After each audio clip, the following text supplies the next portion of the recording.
da palavra de Deus é Torre de Babel. É construção humana. É construção de alguém que está querendo se achegar a Deus da sua própria maneira. E aqui é que está o grande desafio meu e teu, de vivermos uma igreja que não é qualquer igreja, mas de vivermos a igreja bíblica de Cristo Jesus. Jesus só é o firme fundamento da igreja dele, de nenhuma outra.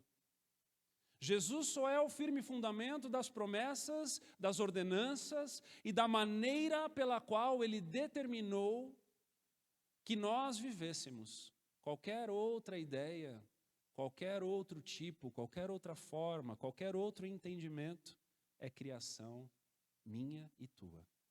E é por isso que nós nos achegamos à palavra de Deus, para que nós possamos passar por um raio-x de tudo aquilo que nós pensamos, fazemos, idealizamos. Porque existem coisas, amados, que a gente leva mais a sério do que a palavra de Deus. E certamente muito mais coisas que a palavra de Deus leva mais a sério do que nós. E nós precisamos de sintonia. Precisamos nos atentar àquilo que a palavra nos aponta como modo de ser igreja. E não é à toa que nós estamos insistindo, persistindo, permanecendo nessa carta de Paulo aos Coríntios. Mas é para que justamente nenhum tio seja esquecido no meio do caminho. Porque se há algo belo na pregação expositiva, é que eu e você temos o grande privilégio de passarmos da mesma forma em que os leitores daquela igreja, naquela época, naquele contexto, ouviram as ordenanças, as mensagens, os conselhos de Paulo. E sabendo que a palavra de Deus, obrigado, oxa, a minha foi maior que a de vocês. Ó. E sabendo que a palavra de Deus, ela é inerrante, ela é infalível, ela é apta para a admoestação, ela é apta para o ensino, ela é a espada do Espírito, ela é a própria boca de Deus. Nós então olhamos para a palavra e não encontramos nada nela que seja por acaso, sem querer ou de pouca relevância. Quando nós decidimos como igreja entrar num vagão deste trilho de eternidade, e decidimos entender passo a passo desse caminho, nós temos o grande privilégio, não só de entendermos os ensinamentos, mas de estarmos no processo, no caminho, na construção, assim como o Senhor determinou para nós. Amém? Então nós estamos no capítulo 6, no terceiro mês, e nós vamos permanecer entendendo tudo aquilo que o Senhor quer falar conosco. Amém, amados? Eu quero convidar você então a fechar os teus olhos, vamos orar. Pai querido, nós nos colocamos na tua doce presença, sabendo que tu estás aqui, mas de consciência, agora nos concentrando a tua palavra, nos permitindo sermos moldados, nos permitindo sermos tocados pelo Senhor, nos permitindo sermos visitados por Ti, Senhor.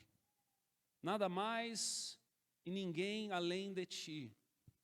A Tua palavra, que sabemos que é lâmpada para os nossos pés, luz para o nosso caminho, que ela não volta vazia, seja, Deus, a matéria-prima para a obra do Teu Espírito em cada coração, cada um de nós aqui nessa manhã.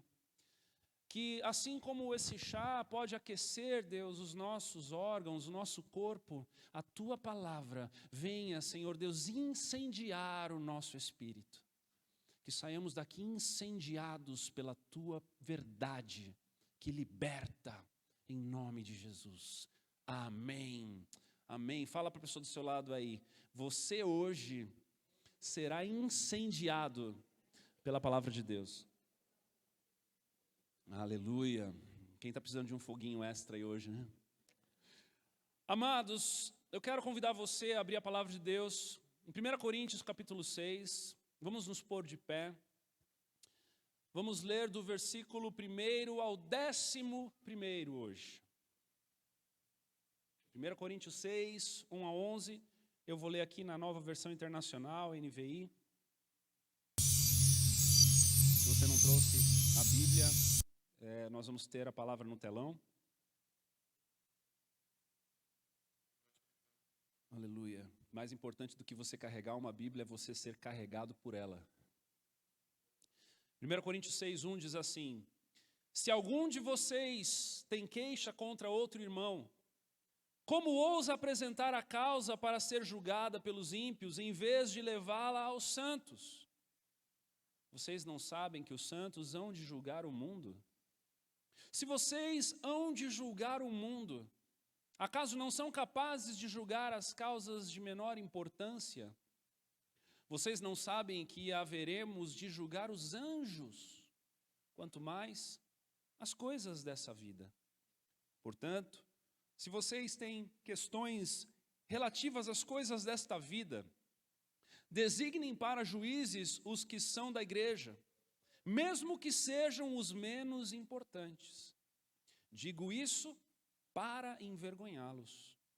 Acaso não há entre vocês alguém suficientemente sábio para julgar uma causa entre irmãos? Mas ao invés disso, um irmão vai ao tribunal contra outro irmão, e isso diante de descrentes. O fato de haver litígios entre vocês já significa uma completa derrota. Por que não preferem sofrer a injustiça?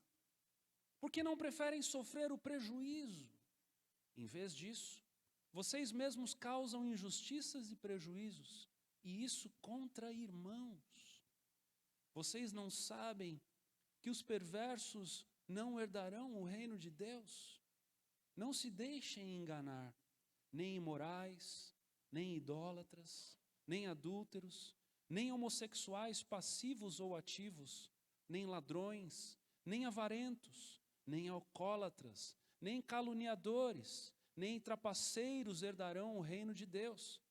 Assim foram alguns de vocês, mas vocês foram lavados, foram santificados, foram justificados no nome do Senhor Jesus Cristo e no Espírito de nosso Deus.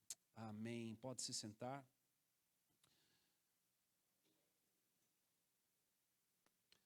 Esse ano fizemos 11 anos de refúgio. Somos uma igreja local em uma cidade de 80, 90 mil habitantes, com as cidades vizinhas, que também temos irmãos que congregam conosco, uns de Campo Alegre, outros de Rio Negrinho. Se não me falha a memória, se alguém puder me corrigir, mas eu acho que Rio Negrinho tem mais ou menos 50 mil habitantes, né? E Campo Alegre mais ou menos uns 12 mil habitantes. 42 mil habitantes, sim, em Rio Negrinho.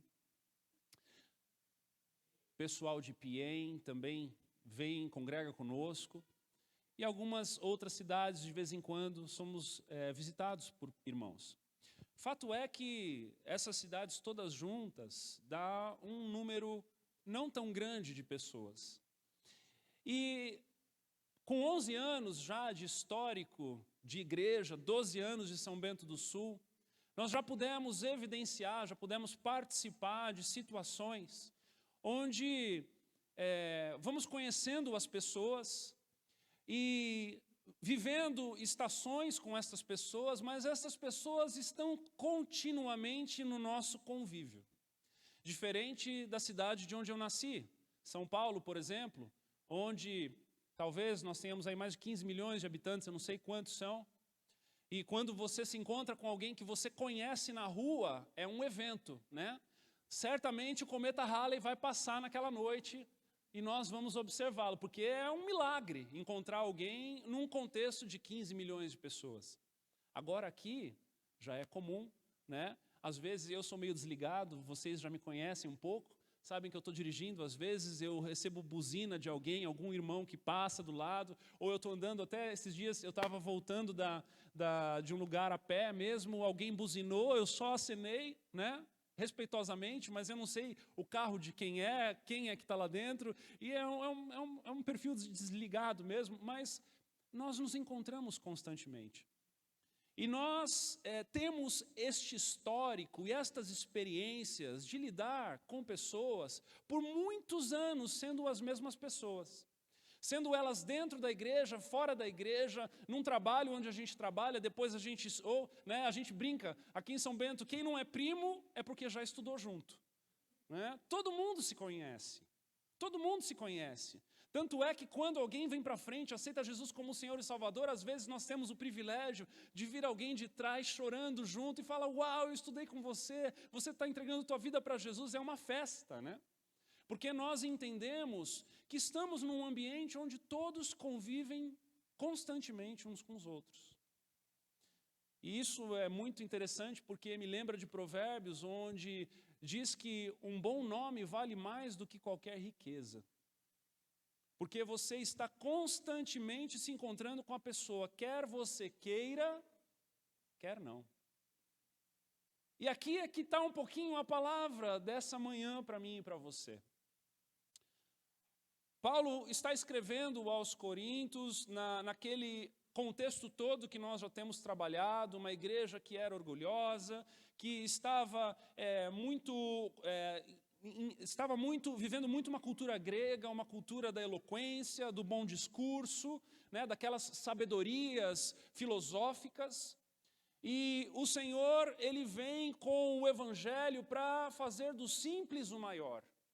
O Senhor vem com o Evangelho para fazer do servo o rei. O Senhor vem com o Evangelho para quebrar as pernas de toda a sabedoria do mundo. Para fazer da sabedoria desse mundo parecer tolice aos olhos daqueles que amam a Jesus. E mais uma vez, Paulo então vai falar agora de uma sabedoria num contexto relacional entre os irmãos da fé. Então ele começa dizendo, olha, se algum de vocês tem queixa contra outro irmão, como ousa apresentar a causa para ser julgado pelos ímpios? Em vez de levá-la aos santos, vocês não sabem que os santos hão de julgar, e aqui ele fala de 3 tipos de julgamento. Ele fala primeiramente de julgar o mundo. Lá em Mateus capítulo 19, versículo 18, nós encontramos Jesus dizendo, digo-lhes a verdade, por ocasião da regeneração de todas as coisas, quando o Filho do Homem se assentar em seu trono glorioso, vocês que me seguiram, também se assentarão em 12 tronos, eu e você, para julgar as 12 tribos de Israel. Em todos os que tiverem deixado casas, irmãos, irmãs, pai, mãe, filhos ou campos por minha causa, receberão 100 vezes mais e herdarão a vida eterna. Contudo, muitos primeiros serão últimos e muitos últimos serão primeiros. Jesus, ele bagunça a ordem lógica das honrarias. Jesus bagunça a ordem, mas aqui ele está dizendo que aqueles que são salvos, aqueles que não faziam parte da descendência de Abraão, aqueles que não são judeus, mas gentios e foram alcançados pelo Evangelho, eu e você, haveremos de julgar até mesmo as tribos de Israel, assentados com Jesus. Por quê? Porque nós, quando aceitamos a Jesus, nós estamos em Cristo Jesus, assentado com Ele à destra do Pai. Amém, amados? Então, Paulo lembra a igreja disso e diz, olha, vocês vão julgar o mundo junto comigo. Quer dizer, Jesus em Mateus dizendo junto comigo e Paulo lembrando que haveremos de julgar o mundo junto com Jesus. E aí ele diz a respeito de um outro julgamento. Se vocês vão julgar o mundo, acaso não são capazes de julgar as coisas menores, de menor importância? Aqui a gente já vai falar sobre isso. Mas no versículo 3 ele diz, vocês não sabem que haveremos de julgar até mesmo os anjos. Judas capítulo 1, versículo 6. Diz, e quanto aos anjos que não conservaram suas posições de autoridade, mas abandonaram sua própria morada, ele os tem guardado em trevas, presos com correntes eternas para o juízo do grande dia. Neste momento, nós estaremos assentados com Cristo, julgando até mesmo estes anjos que caíram do céu. E aqui eu estou fazendo um parênteses, porque eu sei que essa pergunta virá no Em Casa. Eu já estou antecipadamente dando um pouquinho de luz, né, para você não chegar no teu Em Casa com essa dúvida na cabeça. Então, quando Paulo está falando que nós julgaremos o mundo e que nós julgaremos os anjos, ele está falando da perspectiva de que, por estarmos em Cristo Jesus, e Cristo estará julgando, nós estaremos juntamente com Ele julgando o mundo e os anjos. Amém, amados? Tudo bem? Mas o que Paulo está trazendo nessa conversa não é a respeito de julgar o mundo, não é a respeito de julgar os anjos, mas é a respeito de julgar as causas entre os irmãos. É a respeito de lidar com os dessabores dos relacionamentos. A respeito de uma sabedoria em que, na maturidade, nós encontramos a capacidade de julgarmos uns aos outros e lidarmos com os problemas de relacionamento. Paulo está dando uma bronca à igreja de Corinto, dizendo: queridos, vocês deveriam já estar aptos para lidarem com os problemas entre vocês, com os litígios entre vocês. E aqui ele faz até um trocadilho, né, de forma bem irônica, porque era uma igreja que se achava superior na sabedoria dos filósofos. E ele diz assim: não há alguém suficientemente sábio entre vocês? Ele diz: olha, essa sabedoria que vocês estão dizendo que tem, essa eloquência no falar, essa sabedoria das coisas, elas estão por acaso servindo vocês para lidar com os relacionamentos? E aparentemente não. Aparentemente não. E sabe, queridos, uma coisa que eu, estudando essa semana, fui impactado de uma forma muito positiva, é que toda a sabedoria grega dos filósofos era muito mais uma sabedoria para uma intelectualidade de conhecimento.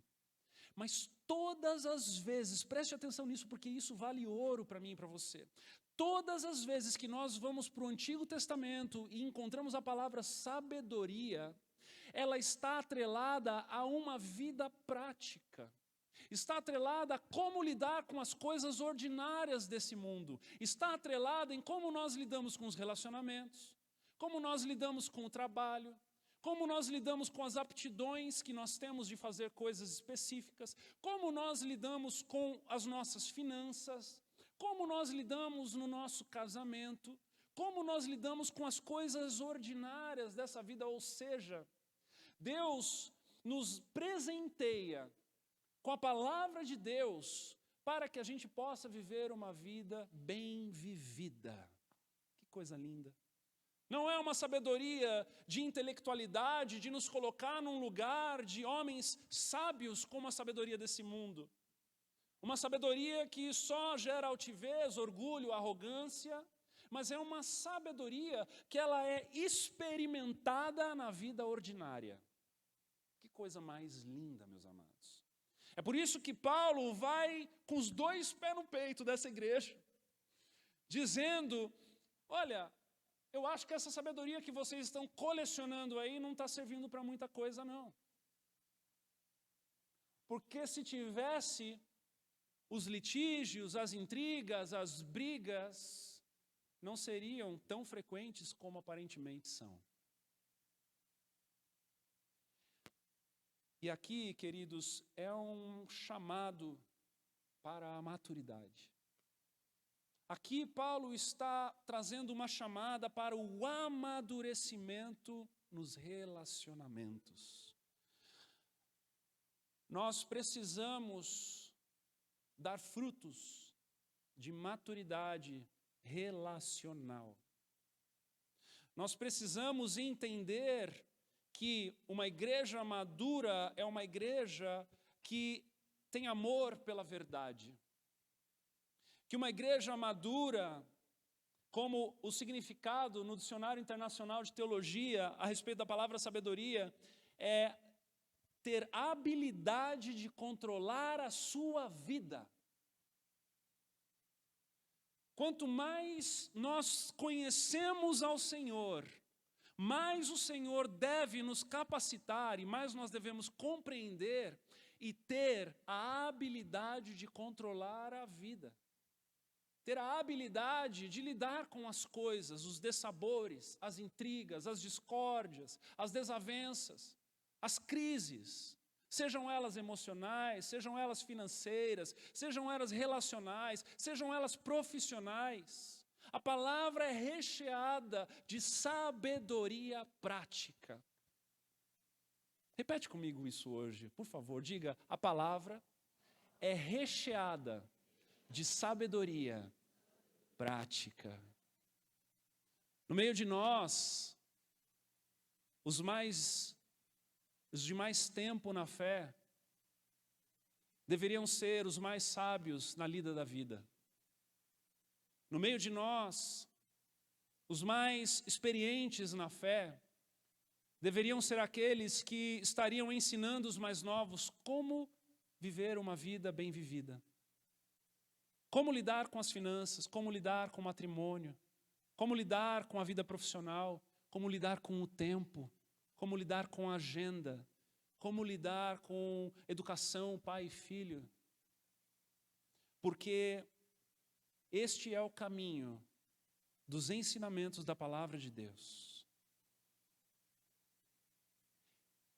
E para que eu e você possamos encontrar essa maturidade, eu quero compartilhar algumas coisas da palavra de Deus. Como adquirir sensatez, como adquirir ponderações, cautela. Um livro que eu tenho aprendido a olhá-lo com outros olhos é o livro de Provérbios. Provérbios foi um livro escrito por Salomão, um livro de sabedoria, um livro onde ele traz a sabedoria como o personagem principal na vida de uma mulher sábia, assim como também a tolice na vida da mulher adúltera. E eu quero ler um trecho com você, lá em Provérbios capítulo 1, do versículo 20 ao 33, na nova tradução da linguagem de hoje, para ficar mais fácil ler esse texto grande aqui para nós, diz assim, olha só que coisa mais linda. Escutem a sabedoria, e todas as vezes que nós falarmos sabedoria, lembre-se que a sabedoria cristã, a sabedoria judaica, aqui no caso, era uma sabedoria prática, tá bom? Não é essa sabedoria dos conhecimentos que não trazem praticidade, mas a sabedoria da lida da vida. Escutem, a sabedoria está gritando nas ruas e nas praças, nos portões das cidades e em todos os lugares onde o povo se reúne. Ela está gritando alto assim, gente louca, até quando vocês continuarão nesta loucura? Até quando terão prazer em zombar da sabedoria? Será que nunca aprenderão? Escutem quando eu os corrijo, eu darei bons conselhos e repartirei a minha sabedoria com vocês. Eu chamei e convidei, mas vocês não me ouviram e não me deram a atenção. Vocês rejeitaram todos os meus conselhos e não quiseram que eu os corrigisse. Assim, quando estiverem em dificuldade, eu rirei. E quando o terror chegar, eu caçoarei de vocês. Zombarei de vocês quando o terror vier como uma tempestade, trazendo fortes ventos de dificuldades. Eu rirei quando estiver passando por sofrimentos e aflições. Então vocês me chamarão, mas eu, a sabedoria, não responderei. Vão procurar por toda parte, porém não me encontrarão. Vocês não quiseram a sabedoria e sempre se recusaram a temer a Deus, o Senhor.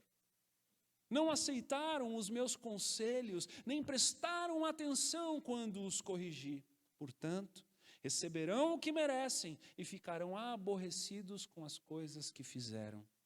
Os tolos morrem porque rejeitam a sabedoria. Os que não têm juízo são destruídos por estarem satisfeitos consigo mesmos. Mas quem me ouvir terá segurança, viverá tranquilo e não terá motivo para ter medo de nada. Mas quem me ouvir, diz a sabedoria para mim e para você nessa manhã, não terá segurança, viverá tranquilo e não terá motivo para ter medo de nada. Nós sabemos que o temor ao Senhor é o princípio da sabedoria. Nós sabemos que ouvir ao Senhor é uma fonte inesgotável de sabedoria. E aqui eu estou nessa manhã para te lembrar e para te dizer que essa sabedoria é uma sabedoria prática. É uma sabedoria na lida da tua segunda-feira de manhã. É uma sabedoria que é encontrada no modo de viver a partir do princípio do temor ao Senhor. Quando eu e você tememos a Deus e decidimos viver este temor, nós conquistaremos a sabedoria e, consequentemente, a nossa vida será melhor. Tá, pastor, mas o que é então temer ao Senhor? Se temer ao Senhor é o caminho da sabedoria prática de Deus, o que é temer ao Senhor? Deixa eu te dizer algo, assim como eu comecei essa mensagem nessa manhã. Temer ao Senhor é conhecê-lo por quem Ele é e não por aquilo que nós construímos a respeito dEle. Temer ao Senhor é conhecê-lo na sua essência. Temer ao Senhor é se inclinar para aprender a partir de uma mente vazia de entendimento. Quando eu e você temos o privilégio, e eu digo isso de boca cheia, privilégio de segurar uma Bíblia pelas manhãs para lermos a palavra de Deus, porque é um privilégio. Nós vivemos um século 21 de liquefação, desconstrução moral, ética, mas nós temos o privilégio, porque parece que é uma contramão, não é verdade? Enquanto os valores cristãos estão sendo desconstruídos, nunca se houve tanta distribuição de palavra de Deus. Eu quero deixar esse ponto para a gente refletir com um pouco mais de profundidade, porque parece que não está adiantando distribuir Bíblia e ter ela disponível, porque parece que o povo não está lendo. Mas, voltando aqui, quando eu decido temer ao Senhor, e eu então vou para a palavra de Deus, eu não vou para a palavra de Deus como um livro da sorte, eu não vou para a palavra de Deus como um amuleto, eu não vou para a palavra de Deus como uma leitura que eu abro aonde eu quiser e eu leio um trecho e eu levo aquilo comigo. Eu vou para a palavra de Deus para compreendê-la. Eu vou para a palavra de Deus para me familiarizar com ela. Eu vou para a palavra de Deus para entender o que está escrito. Eu vou para a palavra de Deus para me aprofundar nos conhecimentos a respeito de Deus. E aí, quando eu, fazendo uma leitura sequencial, uma leitura que tem começo, que continua, que eu paro no meio, que eu busco entender o que aquilo está dizendo, que eu compreendo as verdades da palavra de Deus, por meio de repente, uma pregação de alguém que fala sobre aquilo, por meio de um comentário bíblico, por meio de uma Bíblia de estudo, por meio de alguma coisa em que eu vou fazendo daquele arroz e feijão mais temperado para mim, eu então vou conhecendo a natureza de Deus. E, meus amados, deixa eu dizer algo a você. Ao conhecer da natureza de Deus, eu então conheço da sabedoria de Deus. E essa sabedoria prática de Deus me permite viver uma vida mais bem vivida. O problema é que muitas das vezes nós temos vontade de resolver as coisas muito rápido. E isso no cristianismo, deixa eu te dizer, não funciona. Não funciona. Não funciona. Talvez na nossa ideia de fé e espiritualidade, que vem da prática de ir numa benzedeira, da prática de ir em alguém que vai fazer um trabalho em favor daquele amor que você... Na prática de repente, ir para uma sessão de descarrego, na prática de ir, de repente, tomar um banho de sal, e aquele imediatismo espiritual que aparentemente parece que vai resolver imediatamente um problema. No cristianismo não é assim.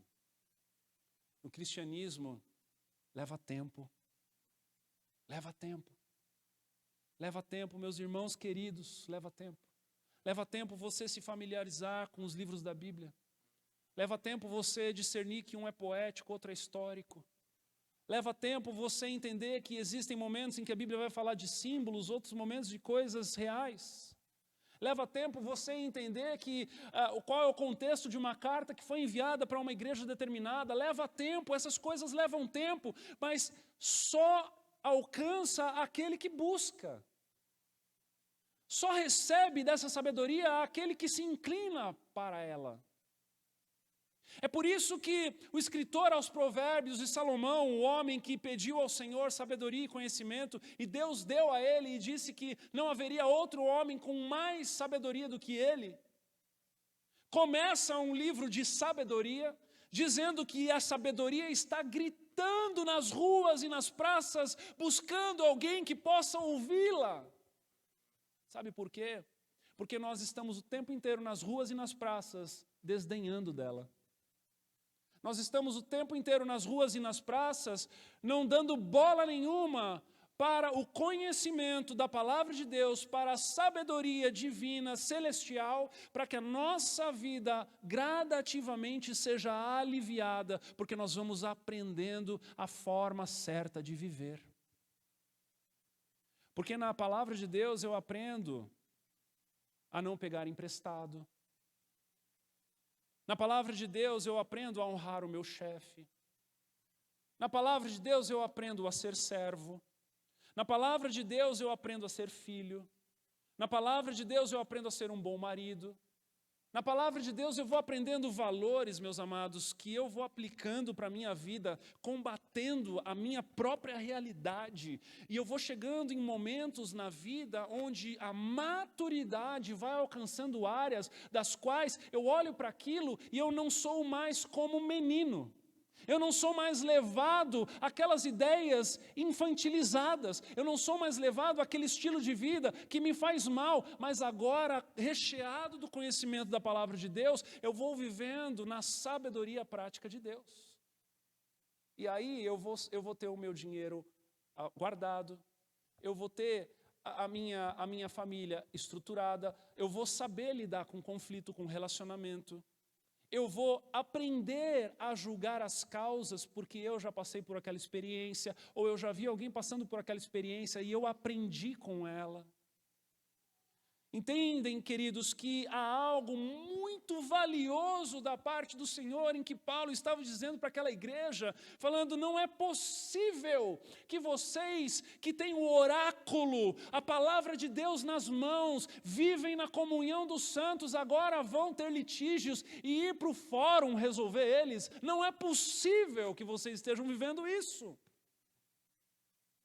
Não é possível que vocês, cristãos, tenham que colocar nas mãos de ímpios o destino de vocês.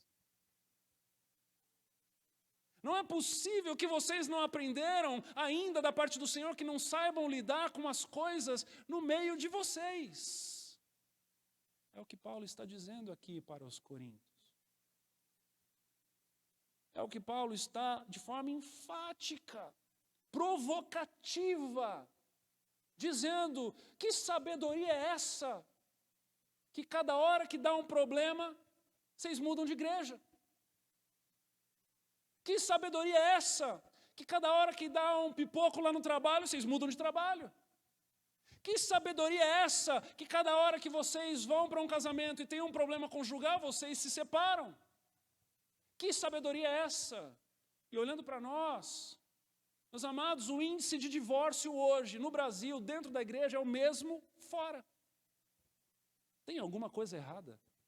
Tem alguém que não está entendendo essa sabedoria prática ou que não está buscando conhecer Deus? Um Deus que foi traído, rejeitado, abandonado. E continuou amando o povo de Israel. Nós vamos conhecendo a palavra e somos confrontados pela palavra. Ouvir ao Senhor é a primeira dica da sabedoria de Deus nessa manhã. E a segunda, ouvir os irmãos. Ouvir os irmãos. Sabe por quê? Eu ontem falei aqui, nós tivemos uma noite de sopas, foi muito especial, que quando aprendemos a ouvir os irmãos, nós aprendemos a multiplicar a sabedoria de Deus no nosso meio. Quando nós aprendemos a ouvir os irmãos, nós aprendemos a receber da porção que este irmão também está galgando, buscar e conhecer Deus no seu temor. Quando eu decido colocar uma crise, uma situação, um problema aos ouvidos de alguém que tem a sabedoria e que teme ao Senhor, uma pessoa que evidentemente tema ao Senhor, pode esperar que dali sairão riquezas para a sua vida. Porque nós temos o privilégio de somar essas sabedorias. Todas as vezes que nós compartilhamos uns com os outros aquilo que Deus está fazendo, aquilo que Deus está falando, aquilo que Deus está ensinando, aquilo que Deus está movendo na nossa vida íntima, pessoal, nós estamos multiplicando essa sabedoria no meio de nós. Que coisa mais linda isso. Que coisa mais preciosa. Andar entre irmãos que temem ao Senhor e exalam a sabedoria prática de Deus para com as coisas da vida. Como lidar com situações, como fazer com isso, como fazer com aquilo. Tiago 1,19 diz assim, preste atenção nisso.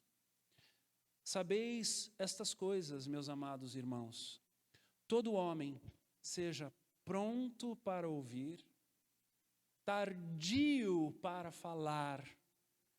E aqui eu vou dar uma ênfase, mais tardio ainda para se irar. Porque a ira do homem não produz a justiça de Deus. Tem muita gente que pega esse versículo e fala, se a gente é tardio para se irar, então eu posso me irar. Mas não lê o resto. Que diz, porque a ira do homem não produz a justiça de Deus. Portanto, dispam-se, despojando-vos de toda a impureza e acúmulo de maldade, acolhei com mansidão a palavra em vós implantada, e este implante não é o implante com sal grosso, não é o implante do corredor da bênção, não é o implante do culto da fé, é o implante de conhecer e conhecer, ouvir e ouvir a palavra de Deus, a qual é poderosa para salvar a vossa alma. Amém, amados? Então, quando nós nos inclinamos para buscarmos este temor ao Senhor pela palavra de Deus, nós vamos nos despojando da impureza, do acúmulo da maldade e acolhemos com mansidão a palavra que em nós é implantada constantemente. E o litígio na comunidade precisa ser julgado pela palavra, porque a sabedoria de Deus está na palavra. E para isso é necessário irmãos maduros.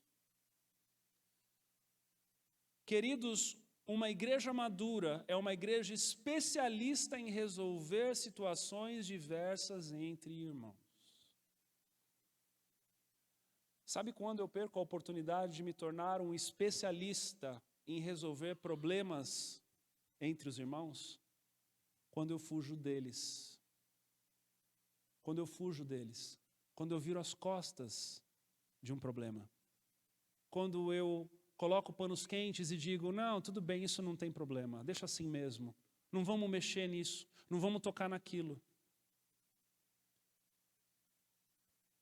Há uma diferença entre perdoar e colocar panos quentes. Nós vamos falar a respeito do perdão daqui a pouquinho. Mas colocar panos quentes não é perdoar.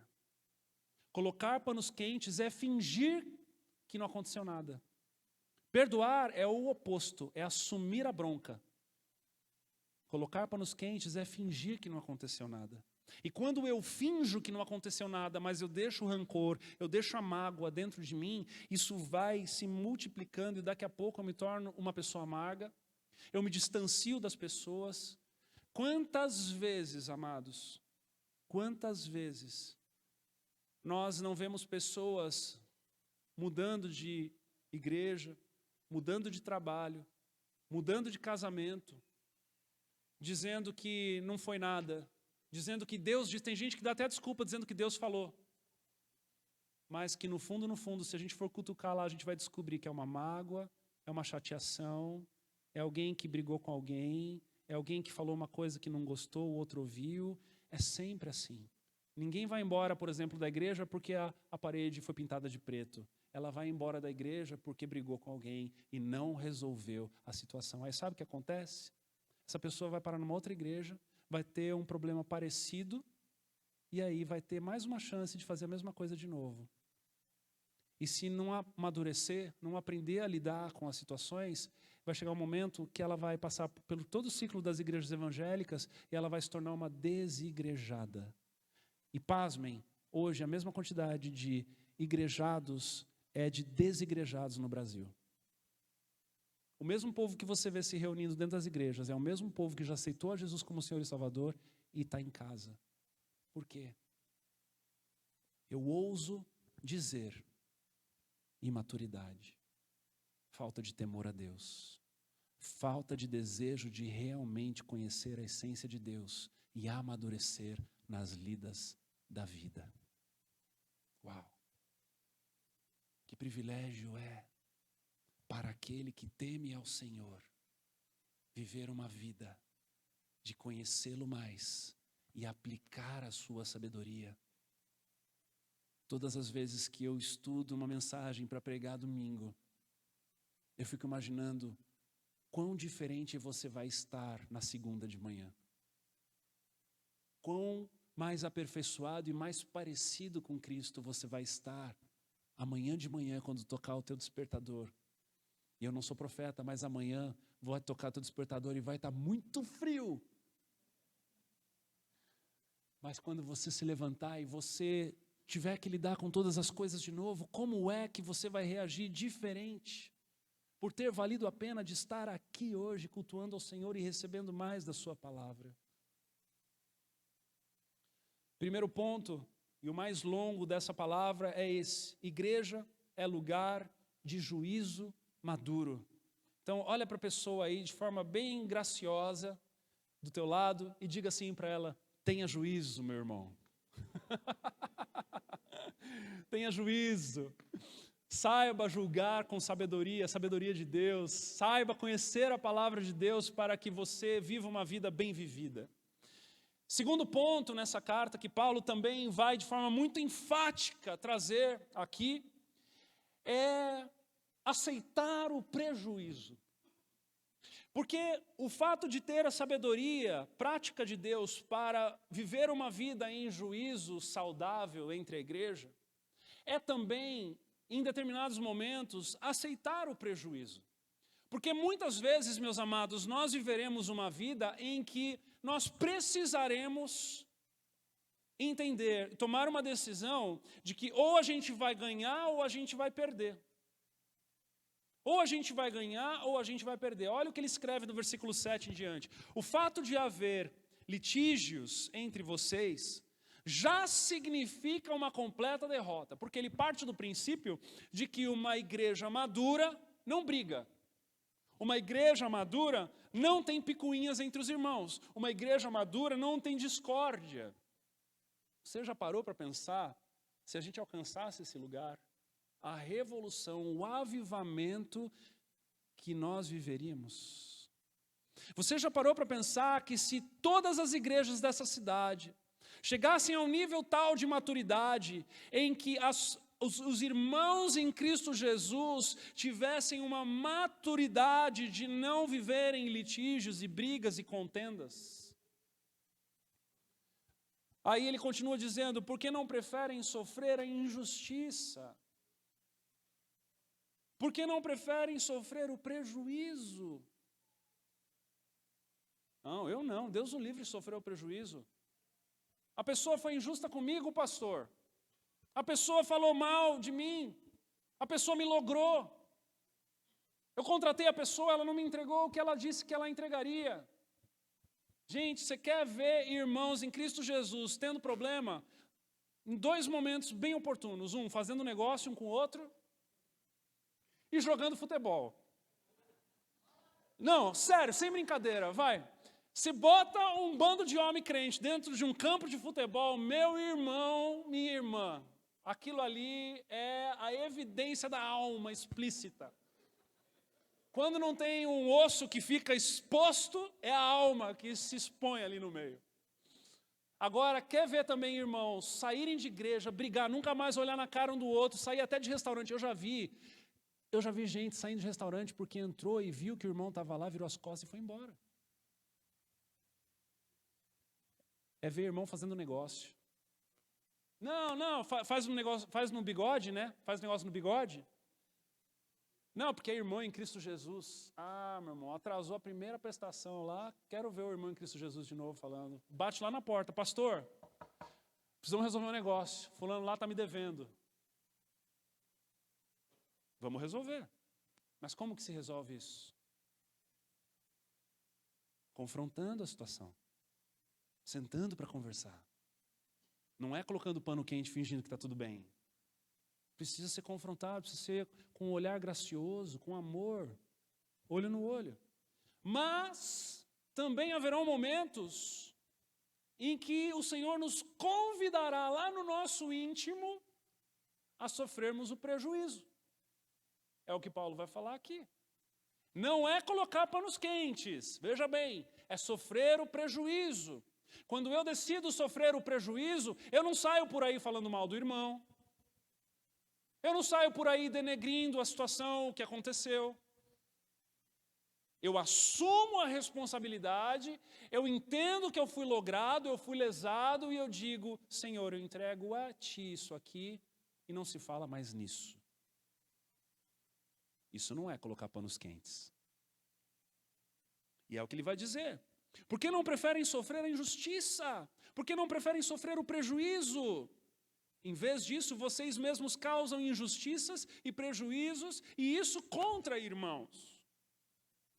Vocês não sabem que os perversos não herdarão o reino de Deus? Aqui ele fala, olha, ao invés de vocês aprenderem a sofrer injustiça, vocês estão injustiçando, vocês estão dando prejuízo. E aí ele faz uma lista, né? Paulo gosta dessas listas de trazer à tona mesmo os pecados, as práticas pecaminosas daqueles que não são filhos de Deus. E ele diz, vocês não sabem que os perversos não herdarão o reino de Deus? Não se deixem enganar. Nem imorais, nem idólatras, nem adúlteros, nem homossexuais passivos ou ativos, nem ladrões, nem avarentos, nem alcoólatras, nem caluniadores, nem trapaceiros herdarão o reino de Deus. Tenso isso. Mas pastor, a gente não é salvo pela graça? É uma graça que evidencia a transformação. E não uma graça barata, que ela só é verbalizada, mas ela não é gerada do Espírito. Porque a graça que é gerada do Espírito, meu irmão, a salvação que é gerada do Espírito dentro de cada um de nós, ela clama por justiça, ela clama por devolver as coisas que foram recebidas ilícitas, ela clama por uma vida na presença de Deus, de santidade. Como Zaqueu, eu quero subir o mais alto que eu... Como Zaqueu. Como que Zaqueu evidenciou a salvação? Ele devolveu o que ele tinha roubado. Eu não lembro quando foi a última vez que eu ouvi um testemunho de alguém que roubava, aceitou a Jesus e foi lá devolver. Ou alguém que cometeu um crime, aceitou a Jesus e foi se entregar para a polícia. Eu não lembro. Eu não lembro. Não, o Senhor fez tudo novo. De fato, Ele fez tudo novo. Nós somos uma nova pessoa em Cristo Jesus, regenerados. Mas perdão é uma coisa, pagar as contas é outra. As contas da eternidade e da separação de Deus, Cristo pagou. Mas dos nossos pecados e delitos, quem paga essas contas, aqui somos nós. De Deus não se zomba. Aquilo que o homem plantar, ele também ceifará. Onde estão essas histórias? Onde está esse degrau de maturidade no meio do seu povo?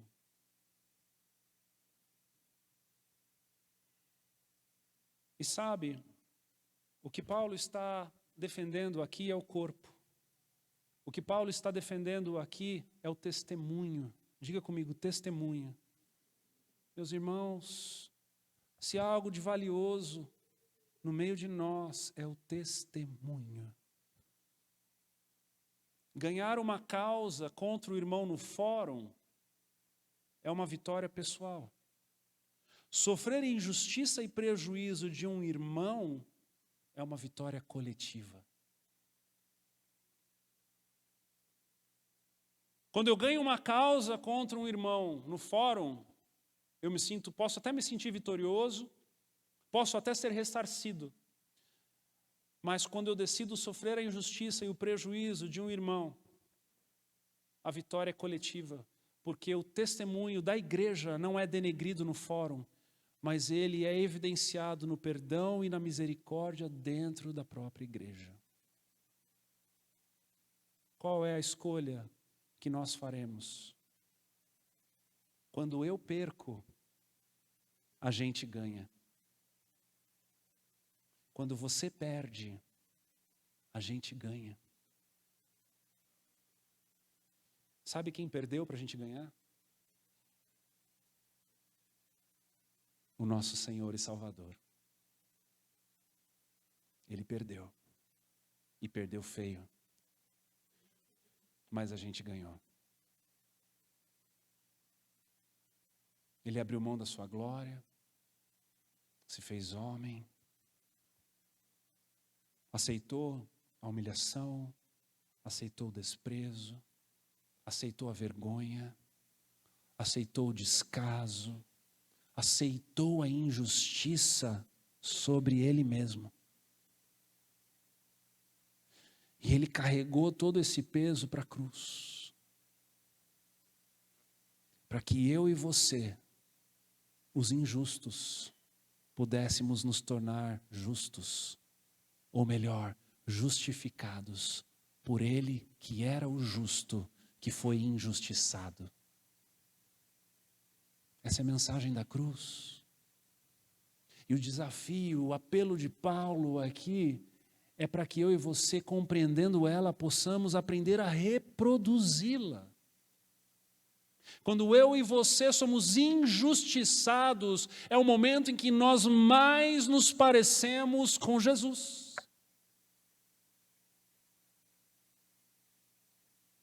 Quando eu e você aceitamos o peso, é o momento em que eu e você nos parecemos mais com Jesus. Lembra da parábola do servo impiedoso? Que foi perdoado, mas não soube perdoar? A parábola conta de um perdão, de um valor incalculável. E quando ele encontra, então, um dos seus servos que o devia um valor muito, infinitamente menor do que aquele que ele havia sido perdoado, qual é a reação dele? Mateus 18, 32. Então o Senhor chamou o servo e disse: servo mau, cancelei toda a sua dívida porque você me implorou. Você não devia ter tido misericórdia do teu conservo como eu tive com você? Irado, seu senhor entregou-o aos torturadores, até que pagasse tudo o que devia. Assim também lhes fará meu Pai Celestial, se cada um de vocês não perdoar de coração ao seu irmão. Igreja é lugar de prejuízo aceito, meus irmãos. Como que eu aceito o prejuízo? Eu aceito o prejuízo daquele que ainda não está ajuizado. Eu aceito o prejuízo daquele que ainda está engatinhando na fé. Eu aceito o prejuízo daquele que ainda não está vivendo uma vida na sabedoria prática de Deus. Eu aceito o prejuízo, ser logrado, ser mal falado, ser difamado, por aquele que ainda não compreende as coisas profundas. Mas eu trabalho arduamente para que eu possa ser bênção na vida deste que está engatinhando na fé, para que ele chegue ao alimento sólido, para que ele viva uma vida na plenitude, na sabedoria prática de Deus. Entendem? Parece que são dois assuntos, parece que eu tenho que fazer uma coisa ou fazer outra. Não. Eu devo buscar a maturidade. Eu devo ajudar os meus irmãos no processo de maturidade. Mas em determinados momentos eu vou ter que sofrer o prejuízo. E tudo bem. E tudo bem. Quantos aqui têm dificuldade de sofrer o prejuízo? Perder para ganhar. A chamada nessa manhã é um convite a um lugar de maturidade, mas é também o convite a um lugar de humilhação, um lugar de se parecer mais com Jesus. Porque eu e você precisamos começar a exercitar misericórdia. Porque se a gente começar a exercitar misericórdia, a gente vai parar de mudar de igreja, de ir em casa, de escola, de trabalho, de família. A gente precisa aceitar o caminho da maturidade, o caminho do entendimento, o caminho da vida prática de temer ao Senhor e viver uma vida que cada vez mais reflete a sabedoria de Deus. E não é uma sabedoria que ela está vinculada a um conhecimento daqueles que são vãs discussões, conforme a palavra de Deus vai dizer. O Senhor não nos chama para vãs discussões. O Senhor nos chama para uma vida exemplar, para um modelo, para que um possa ser modelo para o outro. Quantos aqui querem ser modelo um na vida do outro? Levanta a mão. Já que você levantou a mão, fica de pé. Vamos orar então. Eu quero ser modelo na tua vida, meu irmão, mas eu também preciso que você seja modelo para mim. Eu também preciso que você busque em temer ao Senhor essa sabedoria prática de Deus e eu posso olhar para você e aprender com você. A gente precisa sair dessa cultura brasileira de que o pastor é um cara diferenciado. É incrível como quando Paulo vai tratar os assuntos nessa carta, eu fico de cara, de que todas as vezes a responsabilidade não é para o pastor, mas é para a igreja, para o corpo. Até no momento de julgar o homem e entregá-lo a Satanás, ele diz no plural, para que a igreja entregue aquele homem a Satanás. Veja o nível de maturidade que a igreja bíblica requer de nós. Um nível de maturidade onde nós temos uma só voz, um só consenso, uma só mente, um só entendimento e uma maturidade plena para vivermos de acordo com a palavra de Deus. Não me use como teu amuleto em nome de Jesus. Não use o teu líder de em casa como amuleto em nome de Jesus. Não dê desculpas para não temer ao Senhor de todo o teu coração e conhecer a palavra de Deus. Mas entregue-se a essa jornada maravilhosa, bela, linda.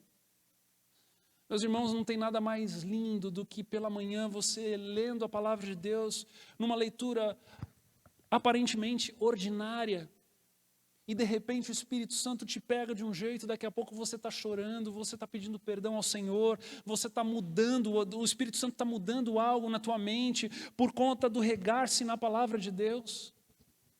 De repente você está lá em Números, naquela leitura que você fala, gente, isso aqui não sai do lugar, parece que é tudo igual, o que isso tem a ver para mim? E de repente ali o Espírito revela algo para você e você nunca mais é o mesmo. Permita com que o teu temor ao Senhor gere frutos de uma vida prática na presença do Senhor. Tire o pó lá da tua Bíblia, abra ela, leia. Pastor, eu não entendo. Teve uma época aqui no refúgio onde nós vendíamos a versão NTLH, que é uma versão muito dos dias de hoje. Se você não, você pode ler até a Bíblia Mensagem. Esses dias eu presenteei uma irmã com a minha Bíblia Mensagem. A mensagem é uma Bíblia parafraseada, uma Bíblia que você consegue ler com uma leitura corriqueira. Não tem problema se você estiver lendo a mensagem, mas leia a Bíblia em nome de Jesus. Busque essa sabedoria prática de Deus. Interesse-se pela palavra de Deus, em nome de Jesus. Vamos somar uns com os outros. Vamos ser essa comunidade que tem juízo e que sofre o prejuízo. Em nome de Jesus. Amém? Amém, queridos? Dá um amém aí para descongelar teu pulmão. Amém. Glória a Deus. Vamos orar então.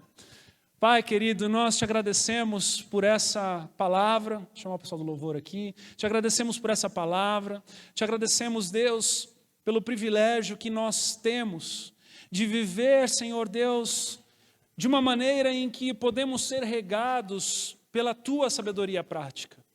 Te agradecemos porque ela não está mais em latim, ela não está mais presa aos púlpitos de dominadores, pessoas que estavam manipulando ela, mas ela está à disposição de todos aqueles que o temem.